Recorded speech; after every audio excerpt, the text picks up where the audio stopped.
یہ سن کر چنار خان کہتا ہے اگر میرا شک بالکل بے بنیاد ہے تو پھر میں چاہتا ہوں کہ تم مجھے غلط ثابت کرو، اور اس بات کی سب سے زیادہ خوشی بھی مجھے ہی ہوگی۔ زمدہ، جب تک تم یہ بات ثابت نہیں کر دیتی کہ تمہارا اس معاملے سے کوئی لینا دینا نہیں ہے، تب تک میں تم پر شک کرتا رہوں گا، اور اسی وجہ سے میں نے تم پر کڑی نگاہ رکھی ہوئی ہے۔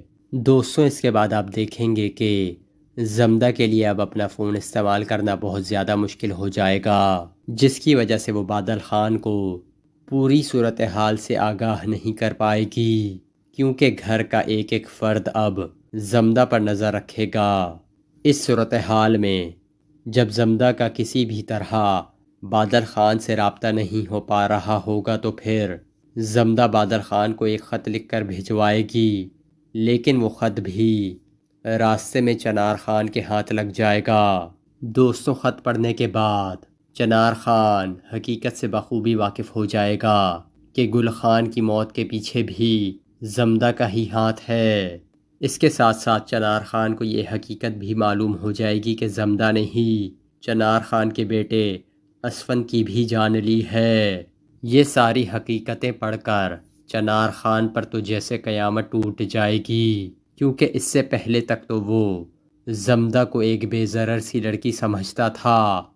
اسے کہاں پتہ تھا کہ زمدہ کو نہ صرف پستول تھامنی بھی آتی ہے، گولیاں برسانی بھی آتی ہے۔ خط پڑھنے کے بعد چنار خان غصے سے پاگل ہو جائے گا، شدید غصے میں آ جائے گا، اور پھر زمدہ سے انتقام لینے کے لیے گھر کی طرف چل پڑے گا، اور یہاں اس قسط کا اختتام ہو جاتا ہے۔ ارطغرل پر تشدد جاری تھا۔ اسے ایک شکنجے میں جکڑ کر پانی میں غوطے دیے جا رہے تھے کہ شہاب الدین کے ایک وفادار سپاہی نے قید خانے میں پہنچ کر باقی سپاہیوں کو کھانے کے لیے باہر بھیج دیا، اور موقع ملتے ہی ارطغرل کو شکنجے سے آزاد کرانے میں کامیاب ہو گیا۔ اس مقصد کے لیے اس نے اپنے ہی ایک سپاہی کو موت کے گھاٹ بھی اتار دیا تھا۔ آپ جلدی سے سپاہی کی وردی پہن لیں، ہمیں فوراً یہاں سے نکلنا ہوگا۔ اس نے ارطغرل سے کہا۔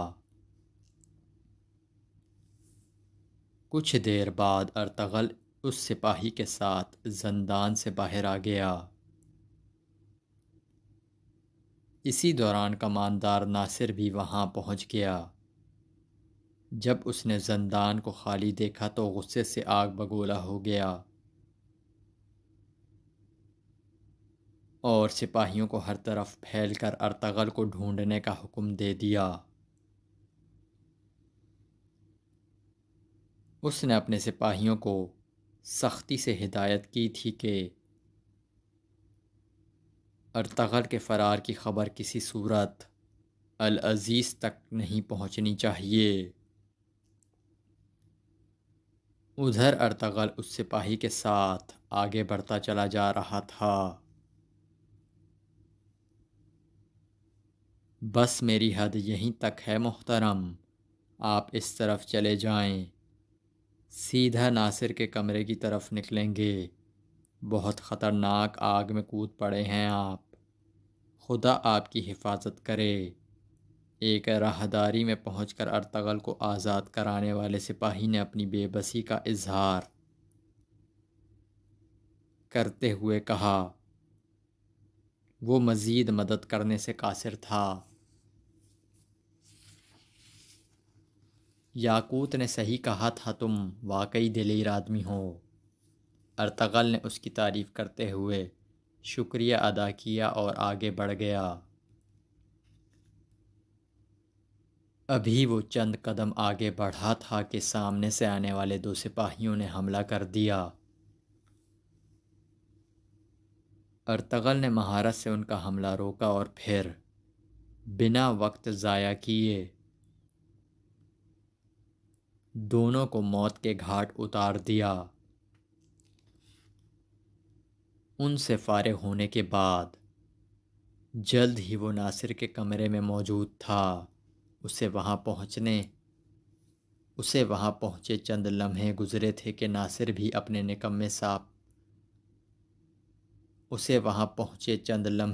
تھے کہ ناصر بھی اپنے نکمے سپاہیوں کو کوستا ہوا اندر آ گیا۔ ارطغرل اس کی آواز سنتے ہی ستون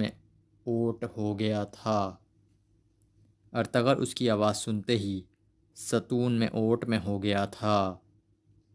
ناصر بے چینی سے کمرے میں ٹہل رہا تھا کہ موقع پاتے ہی ارطغرل اوٹ سے باہر آ گیا اور پلک جھپکتے میں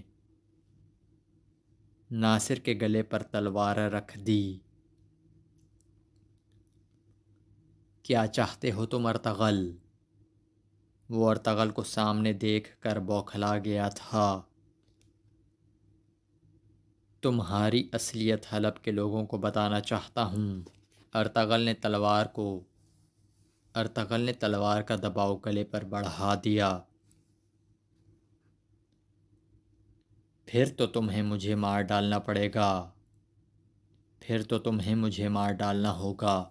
جیتے جی تو میں تمہیں کچھ نہیں بتاؤں گا، ناصر نے جواب دیا۔ تو کیا خود کو تڑپ تڑپ کر جان دیتے ہوئے دیکھ سکو گے تم؟ اتنے بہادر نہیں ہو تم ناصر، گیدڑوں میں اتنی ہمت نہیں ہوا کرتی۔ تمہارا چہرہ کفن کی طرح سفید پڑا ہوا ہے۔ ارطغرل نے اس کی آنکھوں میں جھانکتے ہوئے کہا،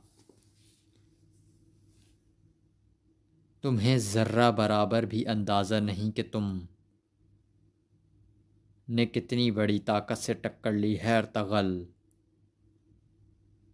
سلیبی تمہارا اور تمہارے قبیلے کا نام و نشان تک مٹا دیں گے۔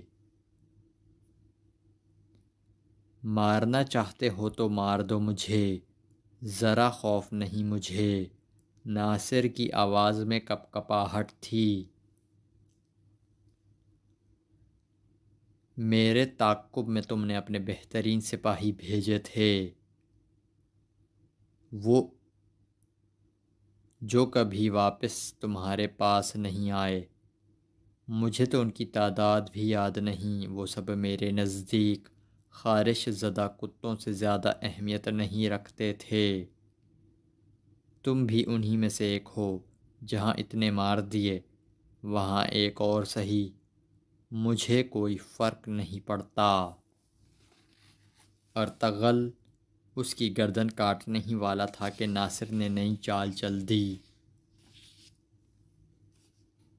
اگر میرا بال بھی بیکا ہوا تو جس کی خاطر تم نے اتنی اذیتیں سہی ہیں وہ شہزادی حلیمہ اپنی جان سے ہاتھ دھو بیٹھے گی۔ تم کہنا کیا چاہتے ہو؟ ارطغرل چونکا۔ کیا تم ہمیں بیوقوف سمجھتے ہو ارطغرل؟ ہر بات پر نظر ہے ہماری۔ اگر مجھے کچھ بھی ہوا تو شہزادہ نعمان، حلیمہ سلطان، اس کا بھائی شہزادہ یگت اور تمہارا ساتھی ترگت سب اپنی جان سے جائیں گے۔ میں نے یہ سب کچھ بہت پہلے ہی سوچ رکھا تھا۔ کماندار ٹائٹس کا تیر تو حلیمہ سلطان کی جان نہ لے سکا، مگر میرے پاس بے شمار آدمی ہیں محل میں یہ کام کرنے کے لیے۔ یہ سن کر ارطغرل نے ایک گہری سانس لیتے ہوئے تلوار پیچھے کر لی۔ کیا ہوا ارطغرل؟ ہاتھ کانپنے لگے ہیں کیا میری گردن کاٹتے ہوئے؟ مرد بنو، خوفزدہ کیوں ہو گئے؟ مارنا ہے تو مار ڈالو مجھے۔ ناصر طنزیہ انداز میں مسکرایا۔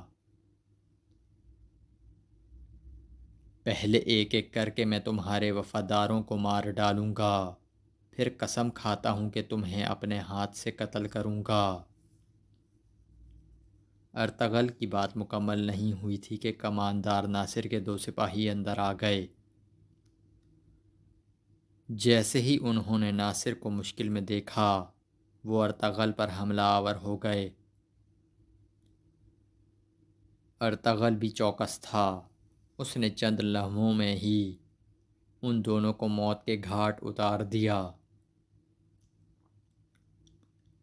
ناصر کو وہیں چھوڑ کر ارطغرل کمرے سے باہر آیا تو دور سے آنے والے سپاہی اس کے تعاقب میں دوڑ پڑے۔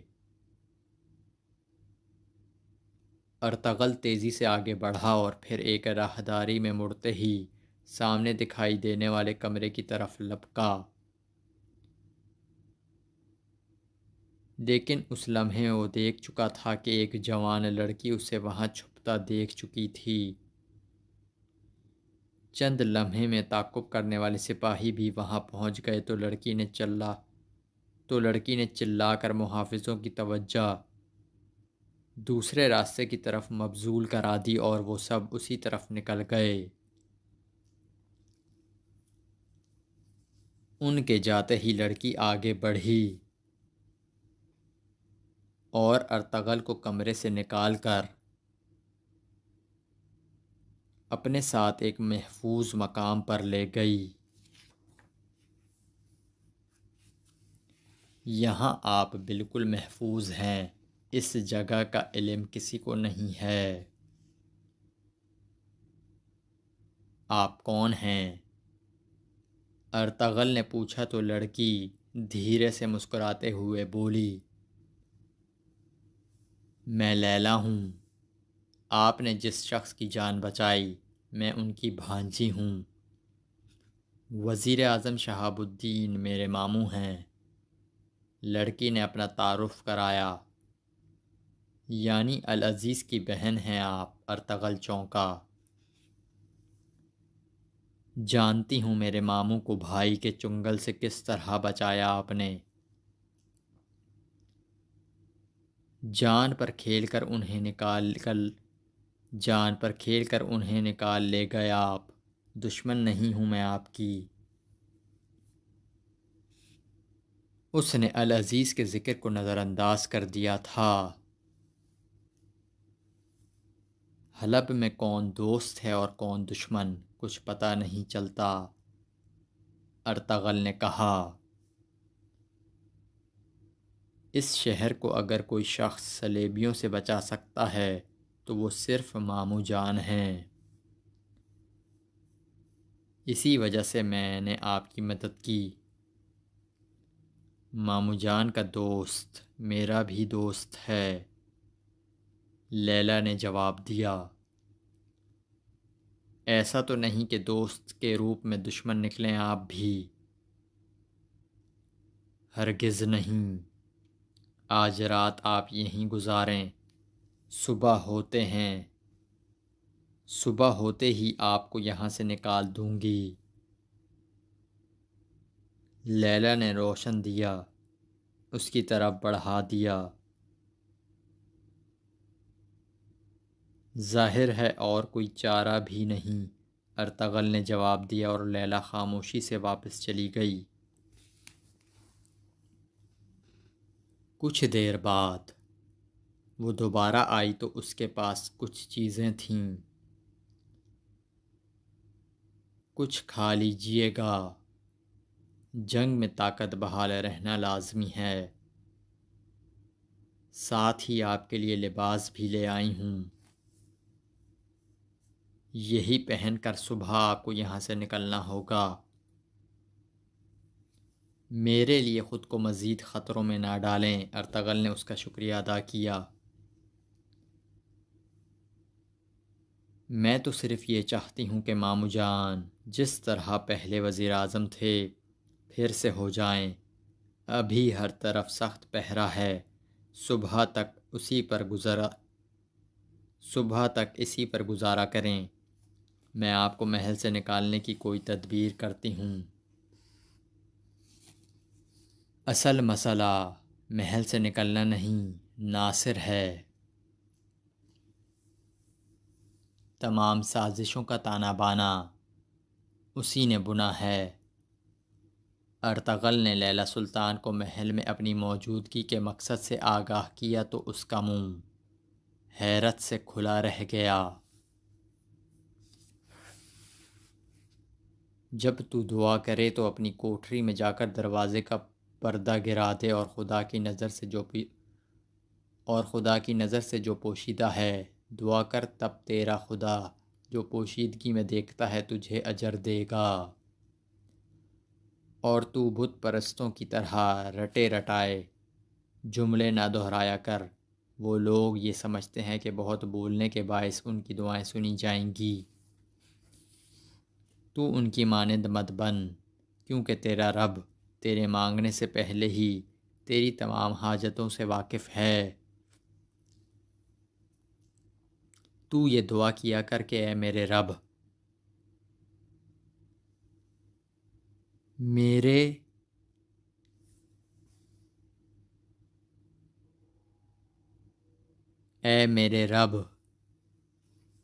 تو یہ دعا کیا کر کہ اے میرے رب، میرے حبیبوں کا نام بلند کر دے۔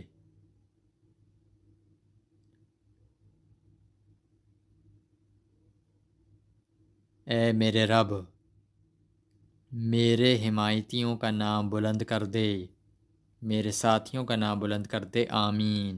ایزا دورہ نے دعا مکمل کر کے صلیب کا نشان بنایا اور یگت کی جانب دیکھا۔ ان دنوں یگت اسی کے زیر نگرانی تھا۔ وہ دھیرے دھیرے اسے عیسائیت کی طرف راغب کر رہی تھی۔ یہ ذمہ داری استاد اعظم اور کارڈنل تھامس نے اسے سونپی تھی۔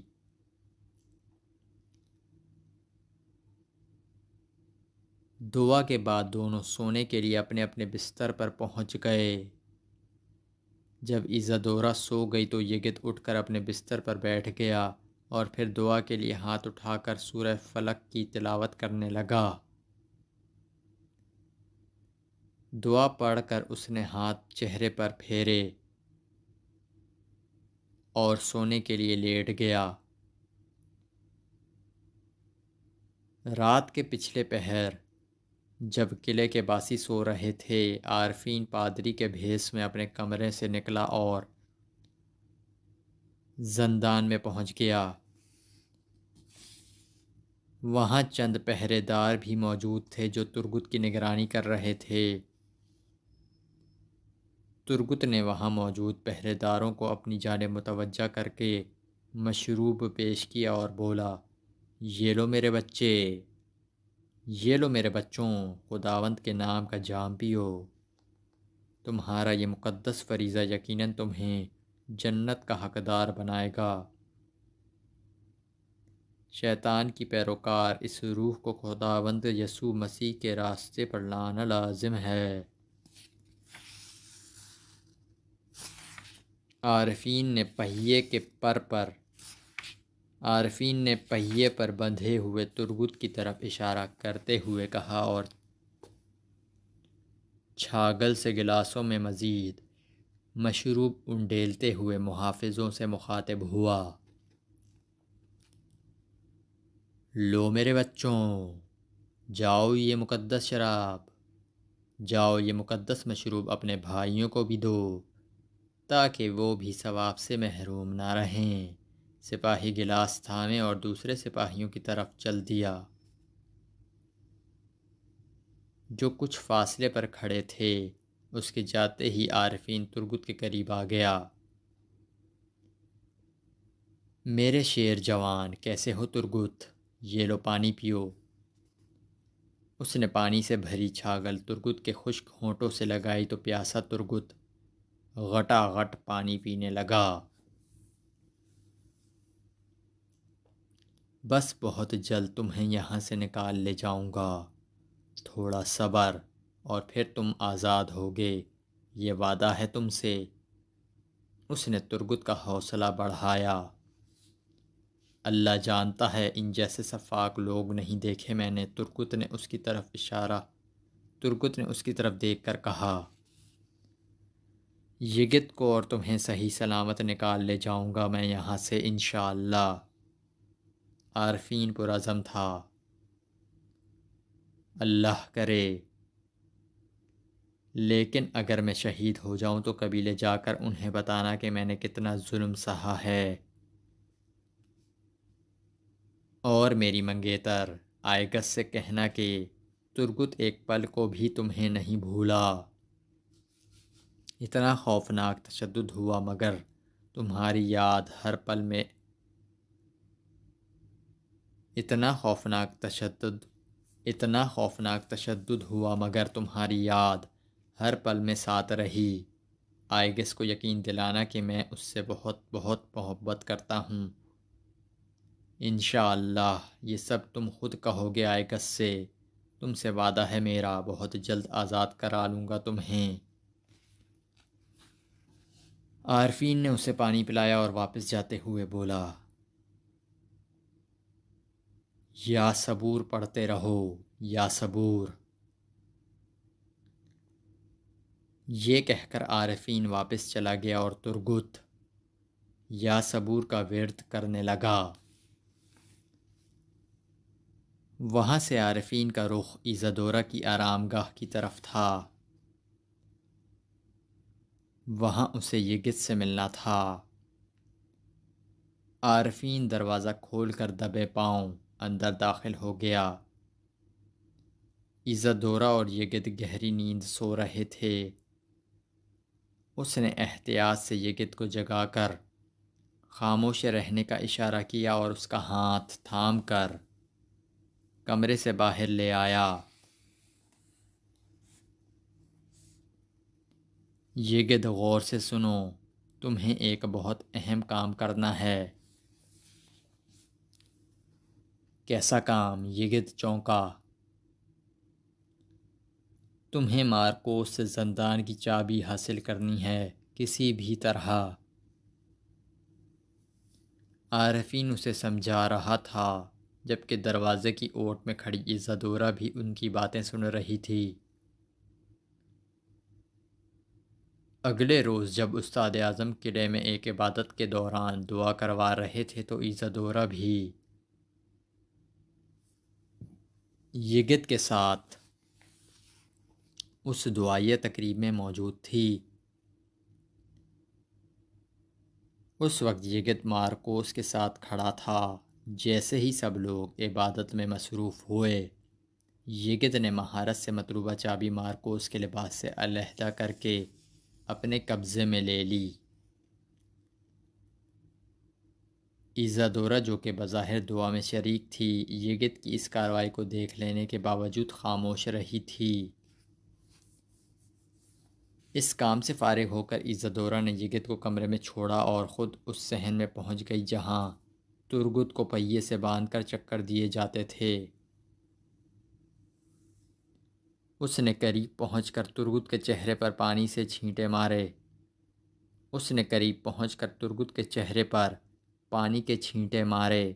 اور اس کی آنکھیں کھلتے ہی بولی، خاصے سخت جان ہو تم۔ یہاں سب کو اس بات کا اندازہ ہو چکا ہے، توقع سے کہیں زیادہ برداشت ہے تم میں۔ اتنی اذیتیں دیں مگر مذہب نہیں چھوڑا تم نے، آفرین ہے۔ یہ بہادری کی نشانی ہے اور میں بہادروں کو پسند کرتی ہوں۔ ایزادورا بولے چلی جا رہی تھی لیکن ترگت نے اس کی باتوں پر بالکل توجہ نہیں دی۔ چنانچہ وہ چند لمحے توقف اختیار کرنے کے بعد گویا ہوئی، تم بولتے بھی بہت کم ہو، مگر ایک نام سن کر یقیناً تم بول اٹھو گے، آئگس۔ بے ہوشی کے عالم میں بار بار یہی نام لے رہے تھے تم۔ کیا وہ تمہاری محبوبہ ہے؟ ایزادورا کی یہ کوشش بھی ناکام رہی تھی۔ ترگت اب بھی خاموش تھا۔ مطلب قسم کھا لی ہے کہ کچھ نہیں بولو گے؟ ٹھیک ہے تو میں جا رہی ہوں۔ ایزادورا مایوسی کے عالم میں دروازے کی طرف بڑھی۔ مجھ سے کیا جاننا چاہتی ہو؟ اپنے باپ کے قاتل کا پتہ؟ ہاں، بابا کے بارے میں زندان میں کبھی داخل نہیں ہوئی، مگر جانتی ہوں وہاں جونی نامی ایک قیدی ہے۔ زندان میں تو بس ایک مسلمان قیدی ہے جس کا نام عمر ہے۔ اس قیدی سے تم صرف ایک بات پوچھنا کہ وہ ایزادورا نامی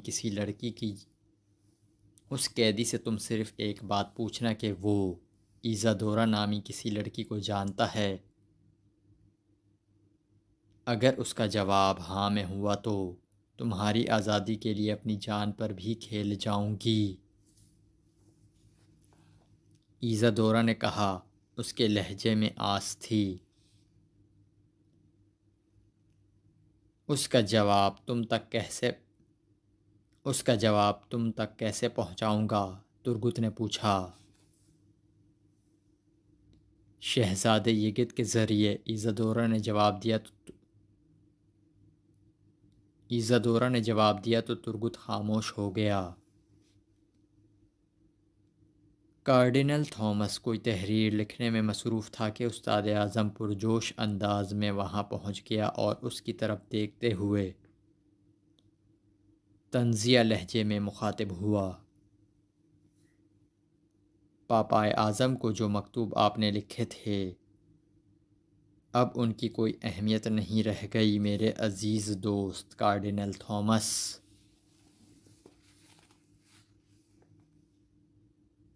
ظاہر ہے جب یہ معلوم ہو گیا تمہیں تو یہ بھی جان لیا ہوگا کہ میں نے کیا لکھا تھا، پیٹروچو۔ کارڈینل تھامس کا لہجہ پرسکون تھا۔ دیکھ لیا آپ نے جاسوسی کا کیسا نظام ہے ہمارا؟ ہمارے وسائل لامحدود ہیں اور ساری دنیا پر صلیبی حکمرانی قائم کرنے کا ہمارا جو منصوبہ ہے وہ بہت جلد کامیابی سے ہمکنار ہوتا دیکھیں گے آپ۔ لیکن ابھی مجھے اتنی دلچسپی نہیں اس منصوبے میں۔ اگر آپ کو پاپا اعظم بنا دیں تو یہ دلچسپی کافی بڑھ جائے گی پیارے دوست تھامس۔ استاد اعظم نے کھلے لفظوں میں اس سے ایک بڑی پیشکش کی تو کارڈینل تھامس کی آنکھوں میں چمک سی آ گئی۔ وہ اپنی کرسی سے اٹھ کھڑا ہوا اور چند قدم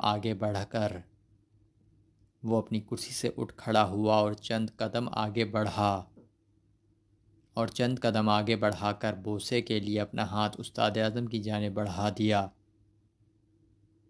جواباً استاد اعظم نے مسکرا کر گھٹنے زمین پر ٹیکے اور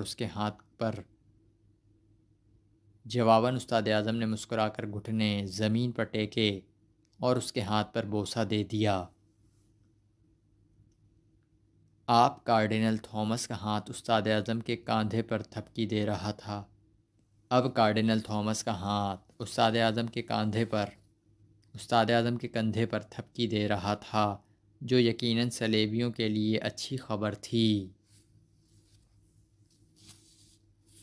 سردار سلیمان شاہ حلب روانہ ہو چکے تھے۔ کردوغلو دلی دمیر اور الیاس فقیہ بھی ان کے ہمسفر تھے۔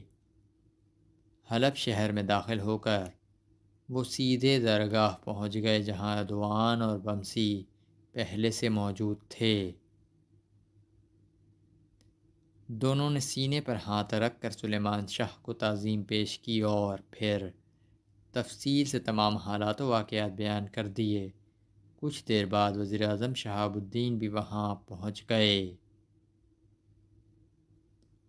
سلیمان شاہ ان سے گرم جوشی سے ملے اور کہا،